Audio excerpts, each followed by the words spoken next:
이사야서. 앞 영상에서 우리는 1장부터 39장까지 이사야가 예루살렘의 심판과 소망에 대해 전하는 메시지를 살펴보았습니다. 그는 하나님께 불순종한 이스라엘 지도자들을 꾸짖고 아수르와 바벨론을 통해 이스라엘이 하나님의 심판 아래 놓일 것을 예언했죠. 39장은 이사야가 예루살렘이 바벨론에 의해 멸망하고 포로로 잡혀갈 것을 예언하는 것으로 끝났고 100년 후 슬프게도 예언은 이루어졌죠. 하지만 소망은 있습니다. 정결케 된 새 예루살렘에서 장차 오실 메시아를 통해 하나님 나라가 회복되고 모든 열방이 평화 가운데 하나 되는 것. 40장부터는 바로 이 위대한 소망에 대한 이야기입니다. 첫 부분인 40장부터 48장은 이스라엘에 대한 소망과 위로를 선포합니다.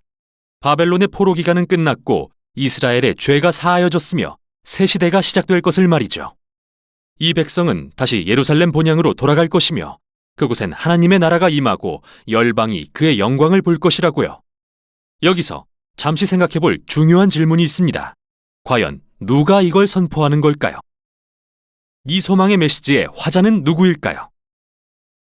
이 부분은 누군가 포로 생활에서 돌아온 사람의 관점으로 기술되어 있습니다. 즉, 에스라와 느헤미야서에 묘사되는 그 시대 말이죠.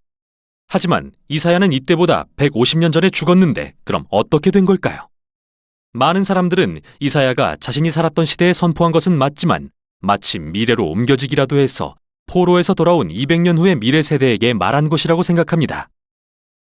그런데 이사야서를 보면 뭔가 다른 일이 벌어지고 있었다는 단서가 발견되는데요.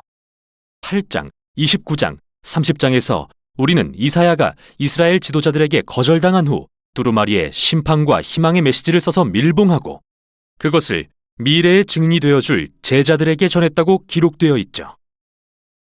결국 이사야는 하나님의 말씀이 이루어질 것을 기다리며 죽습니다. 기억해 볼까요? 1장부터 39장은 심판에 대한 이사야의 예언이 성취되었음을 보여주었습니다. 그는 참된 선지자였죠. 포로 기간이 끝난 후 오랫동안 이사야의 예언을 간직한 제자들은 그 두루마리를 열어 소망의 말씀을 자신들의 시대에 적용하기 시작하죠. 이 관점에서 이사야서는 그의 예언으로 구성된 첫 부분, 그리고 그의 제자들의 글을 통해 하나님께서 이사야의 소망의 메시지를 미래 세대에 전하시는 책인 것입니다. 어떤 관점을 가졌든 모두가 동의하는 사실은 이 부분은 희망의 미래가 도래했고 하나님이 이사야의 예언을 성취하실 일에 대한 기록이라는 것이죠. 그래서 이사야는 이스라엘이 하나님의 종이 되어 그분께 반응하기를 소망합니다. 그들은 역사를 통해 하나님의 공의와 자비를 경험했기에 이제 열방에 진정 하나님이 누구신지 전해야 합니다. 그러나 그런 일은 일어나지 않죠. 이스라엘은 열방의 증인이 되기는커녕 하나님께 불평하고 심지어 비난하기까지 합니다. 하나님은 우리의 어려움에 귀 기울이지 않으시며 우리의 권리를 무시하셨다고 외칩니다. 사실 이스라엘이 바벨론 포로가 되었을 때 믿음을 저버리게 된 것이 이해는 됩니다. 포로가 된 그들에게 하나님보다는 바벨론의 신들이 훨씬 강해 보였을 테니까요. 나머지 부분인 41장에서 47장은 마치 재판 장면처럼 보입니다. 하나님은 그들의 의심과 비난에 다음과 같이 응답하십니다. 우선 바벨론의 포로가 된 것은 그들을 방치하신 게 아니라 이스라엘의 죄를 심판하시기 위한 그분의 계획이었다고 말씀하시죠. 다음으로 페르시아를 일으켜 바벨론을 정복하게 하신 것은 이스라엘을 귀환시켜 주시려는 계획이었다고 하십니다. 이사야의 예언대로 말이죠. 그러므로 이스라엘이 내려야 할 옳은 결론은 하나님만이 역사의 왕이시며 이방 신들과 다르시다는 겁니다. 바벨론이 망하고 페르시아 왕 고레스가 등장할 때 이스라엘은 하나님의 섭리를 깨닫고 열방에 그가 누구신지 전하는 종이 되었어야 합니다. 그러나 이 재판의 끝인 48장에서 이스라엘은 여전히 불순종하며 냉담하기만 합니다. 그들의 조상들처럼요. 그래서 하나님은 그들에게서 종의 자격을 박탈하시죠. 하지만 열방을 복주시겠다는 임무는 여전해서 이사야는 하나님이 이를 위해 새 일을 행하실 것이라 말합니다. 이제 49장에서 55장으로 넘어갑니다. 여기에는 하나님의 종이라 불리는 인물이 소개되는데 그는 이스라엘이 하지 못한 하나님의 임무를 완성할 자이죠. 하나님은 이 종에게 이스라엘이라는 칭호를 주시고 임무를 맡기십니다. 첫째, 이스라엘이 그들의 하나님께 돌아오도록 회복하라. 둘째, 열방을 향한 하나님의 빛이 되어라. 또한 이 종은 하나님의 영으로 권능을 입어 기쁜 소식을 전하고 하나님의 나라가 열방에 임하게 할 것입니다. 마치 9장과 11장에 나온 메시아 왕처럼 들리는데요. 사실 이 종은 놀라운 방법으로 하나님의 나라를 임하게 합니다. 그는 사람들에게 거절당하고 매를 맞고 자기 백성의 손에 죽임을 당할 것입니다. 실제로 그는 고소당하고 십자가형에 처해질 것이며 자기 백성의 죄를 대신해 죽게 됩니다. 선지자는 이 종의 죽음이 백성들의 악함과 반역에 대한 속죄 제물이라고 말한 후 그 종은 죽었다가 다시 살아날 것이라고 예언합니다. 또 이 죽음으로 백성들이 하나님 앞에 의롭게 될 수 있는 길이 열렸다고 선포하는데 이는 바로 하나님과 바른 관계를 맺는 것이죠. 이 부분은 사람들이 그 종에게 반응하는 두 가지 방법을 묘사하는 걸로 결론을 내립니다. 어떤 사람은 겸손하게 죄에서 돌이켜 하나님의 종이 자기를 대신해서 행하신 일을 인정할 것이죠. 이들은 종들 또는 씨앗이라고 불리는 사람들입니다. 6장에 나왔던 거룩한 씨앗을 기억해 보세요. 이들은 바로 메시아의 나라의 복을 경험할 자들입니다. 하지만 반대로 악인들이라고 불리는 사람들이 있는데 이들은 하나님의 종 그리고 그의 종들을 거절한 자들입니다. 이어지는 마지막 부분인 56부터 66장에서 주의 종들은 하나님의 나라를 유업으로 받습니다. 이 마지막 부분은 이사야서의 모든 주제가 담긴 아름다운 대칭 구조로 되어 있는데요. 정중앙에 있는 세 개의 신은 성령으로 권능을 입은 종이 하나님 나라의 복음을 가난한 자들에게 전하는 모습을 그리고 책의 앞부분에 나왔던 모든 소망의 약속들을 다시 한번 확인시켜 줍니다. 하나님의 종들이 거하는 새 예루살렘은 이제 하나님의 공의와 자비, 복이 열방으로 흘러가는 장소가 될 것입니다. 그리고 중앙을 둘러싸고 두 개의 긴 회개의 기도가 나옵니다. 이 기도를 통해 종들은 이스라엘의 죄를 고백하고 세상의 악함을 보며 한탄하죠. 그들은 하나님의 용서를 구하며 그의 나라가 하늘에서처럼 이 땅에 임하기를 간구합니다. 이 기도의 양쪽에는 많은 양의 시 모음집이 있는데요. 종들의 운명과 그들을 핍박하는 악인들의 운명이 대조를 이루는 부분이죠. 하나님은 악과 이기심, 우상숭배로 그의 선한 세상을 더럽힌 이들을 공의로 심판하시며 그의 도시에서 영원히 제거하시겠다고 말씀하십니다. 하지만 하나님 앞에서 겸손히 자신의 악을 회개하는 그의 종들은 용서함을 받고 새 예루살렘을 유업으로 받게 됩니다. 그곳은 다시는 죽음과 고통이 없는 완전히 새롭게 된 피조 세계죠. 이제 끝으로 이 책의 가장 바깥 부분을 보겠습니다. 이렇게 새로워진 하나님의 나라에서는 온 열방 사람들이 초대되어 하나님의 언약 백성이 되게 하시며 그들을 창조하고 구속하신 주님을 알 수 있게 됩니다. 이사야서는 하나님의 이 모든 언약의 약속이 성취되는 웅대한 환상으로 끝을 맺습니다. 하나님은 고난받은 종이 되신 왕을 통해 열방의 언약 백성을 만드시고 하나님의 공의가 실현되어 새로운 피조세계가 도래할 것을 기대하게 하시죠. 또 마침내 하늘에서와 같이 이 땅에 그의 나라가 임하실 것입니다. 이것이 이사야서의 강력한 소망의 메시지입니다. 네, 40장부터 66장 마지막까지의 내용은 이제 회복되어지는 이스라엘 민족을 통해서 마지막 때에 온전케 되어지는 모습으로 나가는 모습이 나오지요. 자, 우리가 함께 봤던 저번 주에 봤던 1장부터 39장까지는 하나님의 심판에 대한 경고의 내용이 등장을 하고 그게 현실이 되고 말지요. 하나님의 심판의 목적을 우리가 정확히 알아야 됩니다. 하나님이 심판하시는 목적은 정결에 있습니다. 예루살렘의 정결에 있지요. 그리고 거룩한 시, 즉 하나님 나라가 열방에 임하는 것임을 이 심판을 통해서 우리에게 알려주는 거지요. 우리는 1장부터 39장까지 이사야가 예루살렘의 심판과 소망에 대한 메시지를 살펴보면서 이 불순종한 이스라엘의 리더들을 꾸짖고요. 아스로와 바벨론을 통해서 이스라엘이 하나님의 심판 아래 놓이게 될 것을 예언을 하게 됩니다. 그것이 마지막 39장에 이사야가 예루살렘이 바벨론에 의해서 멸망하고 포로로 잡혀갈 것을 예언하는 것으로 끝이 나게 돼요. 자, 이것이 이사야가 살고 있었던 그때가 아니라 정확하게 100년 후에 일어날 일입니다. 그것을 39장에 히스기야 시대 때 그때 예언하여 선포하는 거지요. 100년 후에 이 모든 것이 그대로 이루어집니다. 하지만 소망이 있어요. 뭐냐 하면 정결케 된 새 예루살렘에서 장차 오실 메시아를 통해서 하나님 나라가 회복될 뿐만 아니라 모든 열방이 평화 가운데 하나가 되는 것. 그래서 40장에서 위대한 소망에 대한 이야기로 연결이 되는 겁니다. 우리가 꼭 기억해야 될 것은 심판으로 끝나지 않는다라는 거지요. 그것은 정결케 함과 마지막 때를 향한 하나님이 거룩한 씨를 남겨두고 또 주님의 오실 그때를 준비케 하신다라는 겁니다. 세상이 어두워지면요, 더 조그만 빛도 밝게 빛나는 것처럼 하나님은 어두움은 더 어두움대로 드러나게 하시지요. 결국은 심판이 있을 수밖에 없습니다. 하나님의 영역에서 벗어난 것은 다 심판이 있을 수밖에 없어요. 우리가 깨어 있어야 될 건 뭐냐 하면 현실 가운데 우리가 매여 있으면 이사야를 통해서 선포했던 100년 뒤에 일어날 그 일들을 선포해 줬음에도 불구하고 귀에 들리지 않는 거예요. 이사야가 선포한 이스라엘의 역사가 100년 후에 이루어진 것으로 끝나는 것이 아니라 이사야는 이 예언을 통해서 마지막 때를 살고 있는 우리에게까지 이 동일한 메시지를 선포하고 있는 거지요. 지금 나는 잘 살면 돼. 아니요.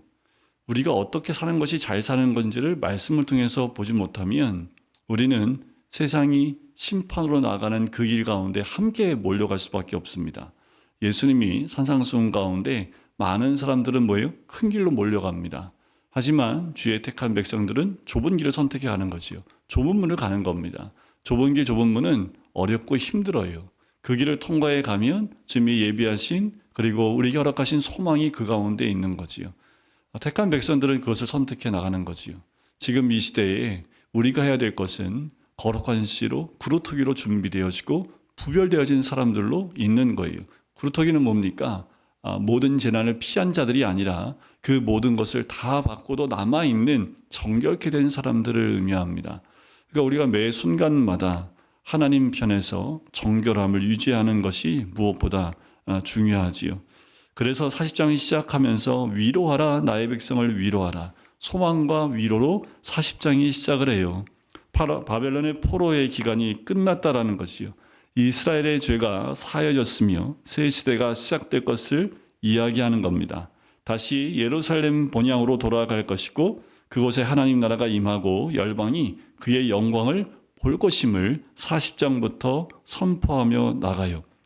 여기서 우리가 잠시 중요하게 보는 것, 아까도 영상에 나왔지만 40장 이후의 메시지는 이사야가 살아있을 때 그때 내용이 아니지요.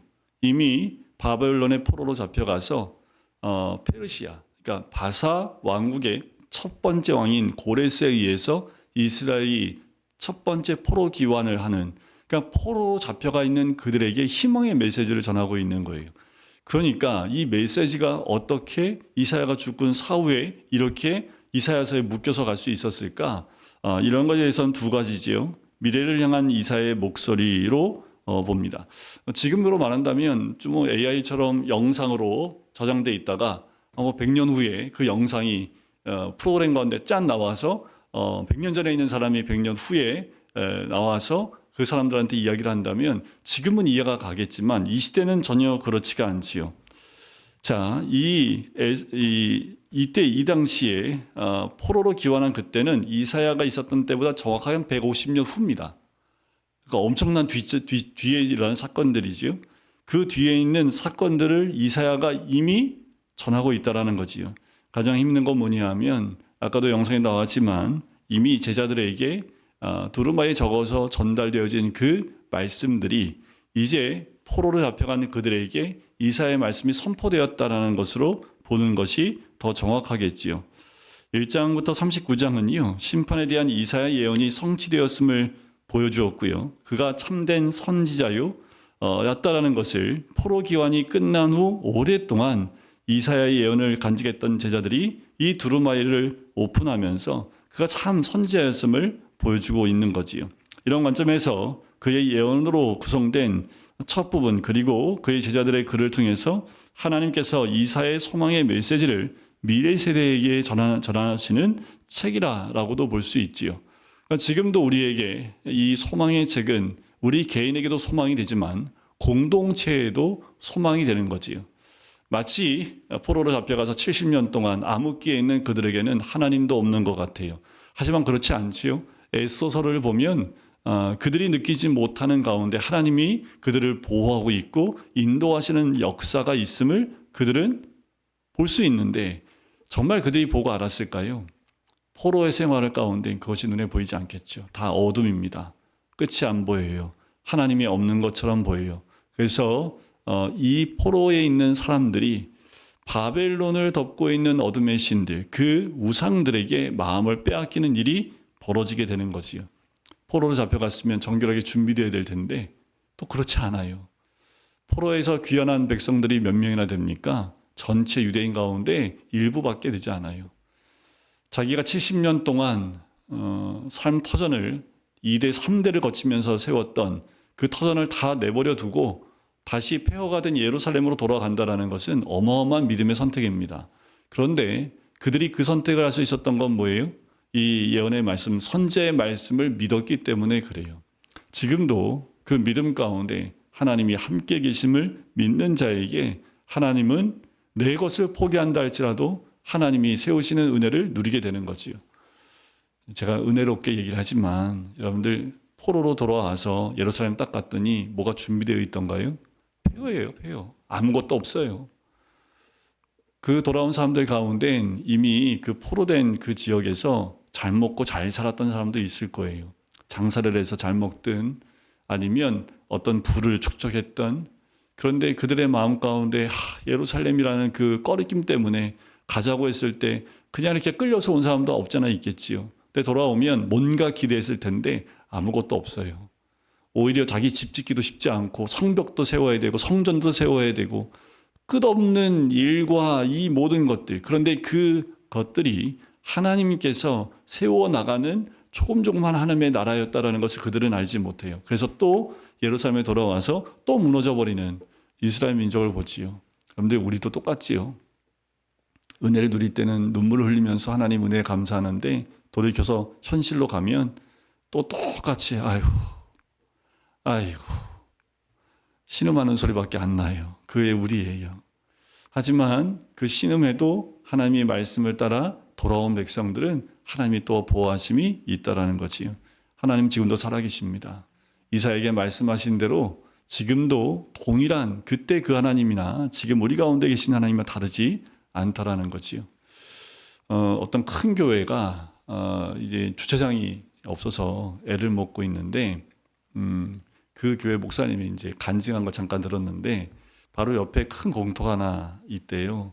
근데 거기를 이제 주차장으로 사용하면 참 좋겠는데, 근데 그 땅 주인이 믿음이 없는 사람이 교회 안 다니는 사람이에요. 몇 번 그 땅을 살려고 노력을 했는데 구입을 하지 못했답니다. 그래서 이제 교인들이 늘 그 주차난 때문에 그러면 교회를 좀 작게 하면 되는데, 하여튼 뭐 교회가 크니까 그러니까 네, 하여튼 뭐 기도를 했는데 감사하게 그 주인이 목사님한테 연락이 왔대요. 이 공터로 놀고 있으니까 교회에서 쓰실 만큼 쓰시라고. 근데 여기는 뭐 주중에는 안 쓰고 주일만 쓰니까.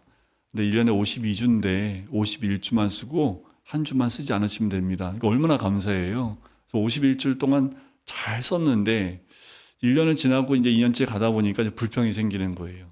한 주 마저 쓰게 해주면 좋겠는데 잘 쓰다가 한 주 못 쓰니까 이게 더 힘든 거예요. 부하가 막 치고 오는.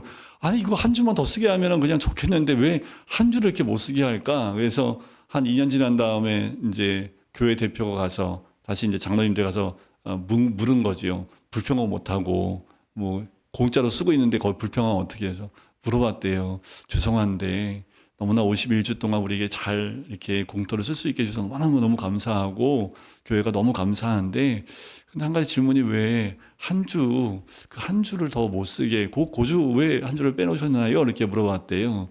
그랬더니 이분이 그렇게 대답하더래요. 그 한 주마저 줘버리면 땅 주인이 나라는 것을 아마 아무도 모르시지 않겠냐고. 참 지혜롭죠. 그 한 주 땅 못 쓰는 통해서 교회 전체가 그 한 주 때문에 1년 내내 땅 주인이 있다는 거 아는 거예요. 여러분, 세상 사람도 자기 것이 무엇인지를 드러내려고 한 주를 이렇게 한 것처럼 보면서 참 지혜롭다는 생각이 드는데, 우리 하나님도 마찬가지라는 것이라는 거지요. 우리가 많은 걸 누리게 했는데 이것만 좀 주시면 좋겠는데 라는 생각을 갖는데, 그걸 안 주시는 이유가 뭐예요? 그거 줘버리면 끝나는 거예요. 하나님 생각지도 않아요. 그러니까 우리에게 부족한 것은 오히려 감사한 거지요. 우리에게 부족한 것이 오히려 하나님이 계심을 우리가 인정할 수 있게 만드는 거예요. 그것이 안식일이고 그것이 우리 삶 가운데 부족한 부분이라는 거지요. 우리는 그 부족함을 채우기 위해서 기도하지요. 그것이 하나님을 인정하는 모습일 수 있습니다. 그런데 어떤 건 그렇게 기도해도 안 주세요. 근데 하나는 주시는데 또 하나가 부족해. 우리는 늘 부족합니다. 근데 그 부족한 가운데 계시는 하나님을 발견하는 거지요.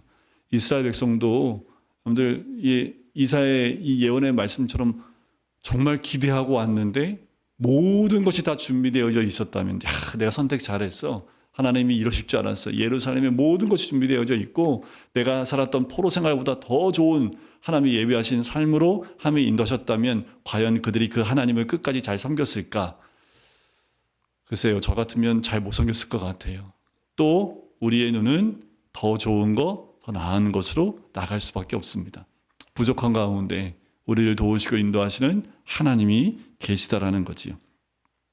자, 모두가 이 부분에서 희망의 미래가 도래했고 하나님이 이사야의 그 예언을 성취하실 일에 대한 기록이라는 것, 그것이 이제 40장부터 뒷부분에 있는 내용이에요.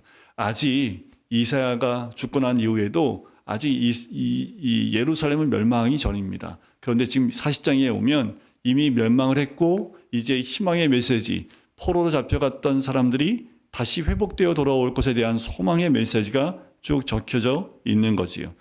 하나님의 이사야의 예언을 성취하실 일에 대한 기록이라는 거예요. 그래서 이사야는 이스라엘이 하나님의 종이 되어 그분께 반응하기를 소망했던 거예요. 이스라엘이 반응하기를 원했던 거지요. 여러분, 지금 이 시대에 하나님은 하나님께 반응하는 하나님 백성들을 원하고 계시는 거예요. 세상은 어떻게 가더라도 심판과 멸망으로 갈 수밖에 없습니다. 유토피아는 없어요. 인간은 죄인이고요. 욕심덩어리이기 때문에 조금만 갖고 다 나누면 좋겠지만 1000명, 10,000명, 아니요 100만 명 중에 한두 명이고요.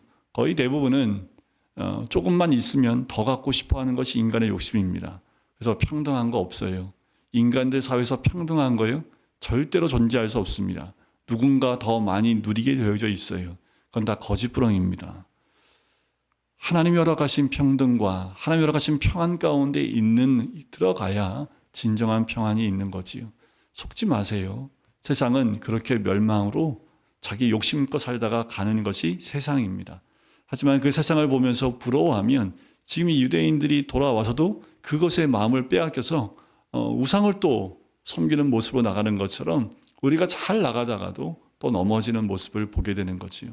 여러분들, 눈을 어디에 두고 우리의 마음을 어디에 두느냐가 굉장히 중요합니다.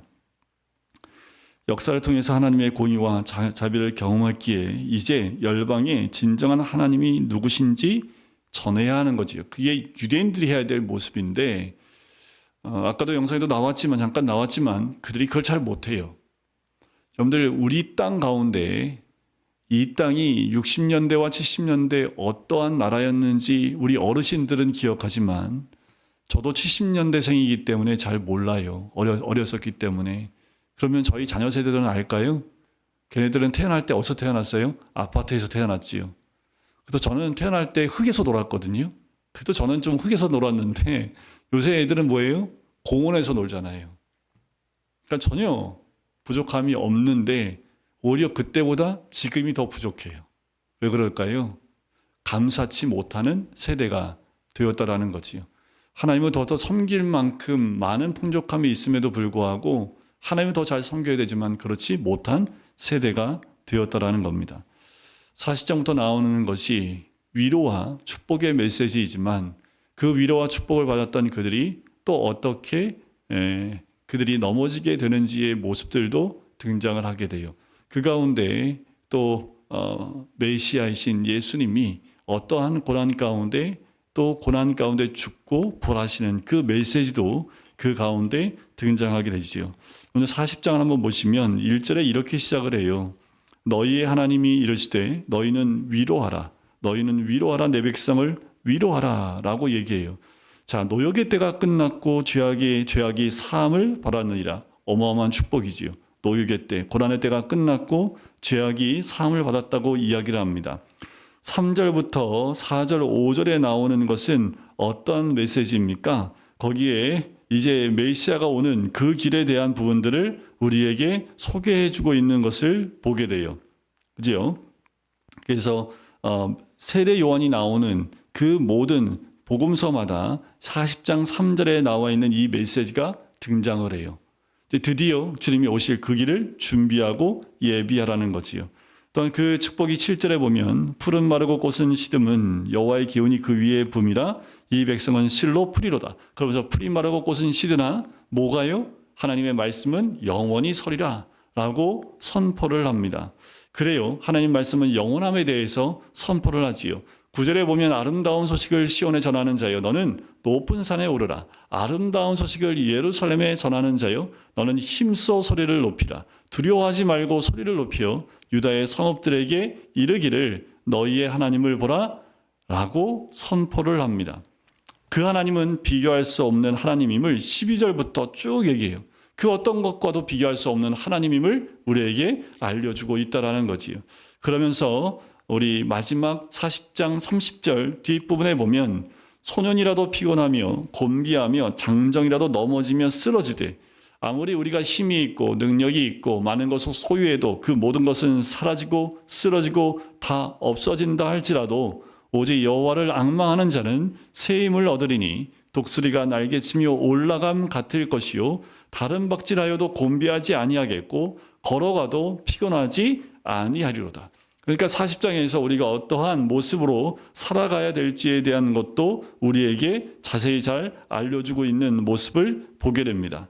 그렇죠. 우리가 오직 여호와를 앙망하는 자, 새 힘을 얻는 것처럼 이 시대에도 마찬가지라는 거예요. 우리가 여호와를 앙망함으로 나가야 됩니다.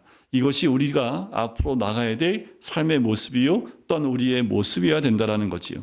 특별히 41장부터 47장까지는 재판에 대한 내용이 나오는데 마치 재판 장면처럼 보여요. 하나님은 그들의 의심과 비난에 다음과 같이 응답하시는 내용을 적고 계십니다. 하나님의 응답은 뭐냐 하면 우선 바벨론의 포로가 된 것은 그들을 방치하는 것이 아니라 이스라엘의 죄를 심판하기 위한 계획이었음을 말씀하고요. 그 다음은 바사 페르시아를 일으켜 바벨론을 정복하게 하신 것은 이스라엘을 다시 포로에서 기환시켜 주려는 계획이었다라고 하시는 이사야의 예언대로 얘기합니다. 옳은 결론이지요. 그러므로 이스라엘이 내려야 할 옳은 결론은 하나님만이 역사의 왕이시라는 거예요. 이방신들과 다르시다라는 거예요. 바벨론이 망하고 페르시아 왕 고레스 왕이 등장할 때 이스라엘은 하나님의 섭리를 깨닫고 열방에 그가 누구신지를 전하는 종이 되어야 한다라는 거예요. 그게 41장부터 47장까지 나와 있는 내용입니다. 특별히 41장에 보면 8절을 보세요. 그러나 나의 종이 종 너 이스라엘아 내가 택한 야곱아 나의 벗 아브라함의 자손아 10절 두려워하지 말라 내가 너와 함께함이라 놀라지 말라 나는 내 하나님이 됨이라 내가 너를 굳세게 하리라 참으로 너를 도와주리라 참으로 나의 의로운 오른손으로 너를 붙들리라 너는 누구냐 14절 버러지 같은 야곱아 너희 이스라엘 사람들아 두려워하지 말라 나 여호와가 말하노니 내가 너를 도울 것이라 내 구속자는 이스라엘의 거룩한 이인이라 라는 거예요. 자, 주된 메시지가 뭐냐면 하나님이 장차 페르시아의 고레스를 세워 바벨론을 정복하고 유다를 본국으로 돌려보내실 것과 자기 백성을 끝까지 지키시며 고려주실 것과 어리석고 가증한 자들이 섬기는 우상은 무익하고 헛되며 인간이 진정으로 순복하며 자신의 주제자로 삼을 분은 오직 여호와 하나님밖에 없음을 이 41장에서 면면히 드러내고 있는 거예요. 특별히 21절부터 나오는 것이 거짓 신들에 대한 부분들을 다 말씀하고 있어요. 특별히 25절을 보세요. 내가 한 사람을 일으켜 북방에서 오게 하며 내 이름을 부르는 자를 해돋는 곳에서 오게 하였나니 그가 이르러 고관들이 석회같이 토기장이 진흙등을 밟음같이 하리니라는 거예요. 그러면서 누가 처음부터 이를 알게 하여 우리가 알았느냐라는 거지. 하나님이라는 거예요. 그런데 우리는 자꾸만 우상들, 세상 신들의 우리의 마음을 빼앗겨요. 왜냐하면 세상 신이 힘이 있어 보이고 또 돈이 많아 보이고 재능이 있는 것 같고 그 모든 것을 세상을 다 그들이 주관하는 것 같이 보이기 때문에 그래요. 42장에 보면 이 장차 메시아로 인해서 이스라엘 자손이 구원받게 되리라는 예언의 말씀이 42장에 적혀집니다. 특별히 메시아가 어떤 분인가에 대한 소개와 소개에 이어서 장차 그분이 오실 때 하나님이 택한 백성이 거둘 최후의 승리를 예고하는 것이 42장의 내용이에요. 이제 42장 1절을 보세요. 내가 붙드는 나의 종, 내 마음에 기뻐하는 자, 곧 내가 택한 사람을 보라. 내가 나의 영을 그에게 주었은즉 그가 이방에 정의를 베풀리라. 그는 외치지 아니하며 목소리를 높이지 아니하며 그 소리를 거리에 들리게 하지 아니하며. 지금 예수 그리스도를 생각하면서 이 말씀을 읽으면 정확하게 들어맞습니다. 3절 상한 갈대를 꺾지 아니하며 꺼져가는 등불을 끄지 아니하고 진실로 정의를 시행할 것이며. 많이 봤던 말씀이죠. 이게 마태복음 12장에 나와 있는 예수님께서 인용했던 이 말씀이 여기에 등장을 합니다. 그리고 6절에도 보면 나 여호와가 의로 너를 불렀은즉 내가 내 손을 잡아 너를 보호하며 너를 세워 백성의 언약과 이방의 빛이 되게 하리니. 이것도 예수님이 이 이사야 말씀을 인용하여서 하셨던 말씀이지요. 8절을 보세요. 나는 여호와이니 이는 내 이름이라. 나는 내 영광을 다른 자에게 내 찬송을 우상에게 주지 아니하리라 라는 거지요. 이들이 그렇게 심판 가운데 갔음에도 불구하고 여전히 아직도 우상에서 온전치 못한 이들의 모습을 말씀하고 있지요. 백성이 깨달지 못해요. 19절에 보세요. 맹인이 누구냐? 내 종이 아니냐? 누가 내가 보는 내 사자같이 못 듣는 자겠느냐? 누가 내게 충성된 자같이 맹인이겠느냐? 누가 여호와의 종같이 맹인이겠느냐? 백성들이 깨닫지 못하는 거예요. 이 시대 사람들뿐만 아니라 이것은 예수님이 복음서 가운데 오셨을 때 그때에도 그 백성들이 이와 같았습니다.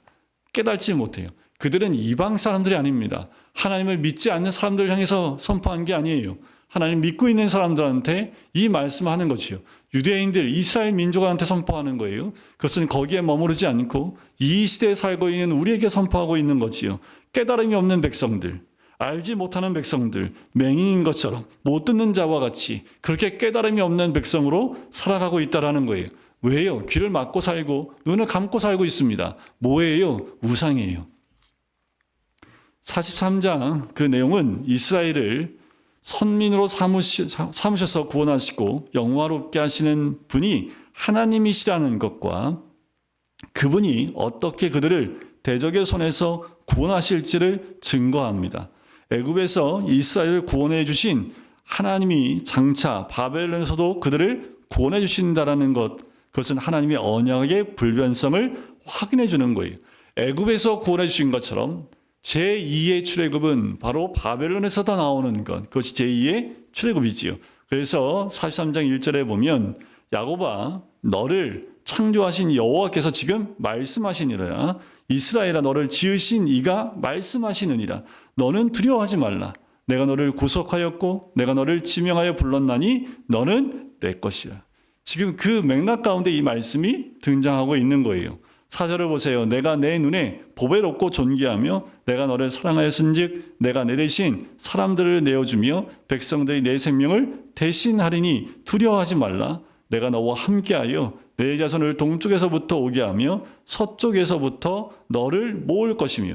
구원을 언약하시고 약속하시는 거예요. 그러니까 우리가 붙들어야 될 말씀은 뭐예요? 이거라는 거지요. 우리가 기억해야 될 말씀이 뭐라고요? 바로 이 말씀을 붙들고 선포하고 기억해야 된다는 거예요. 이스라엘 백성이 해야 될 역할은 뭐냐면 11절 나 곧 나는 여호와라. 나 외에 구원자가 없느니라.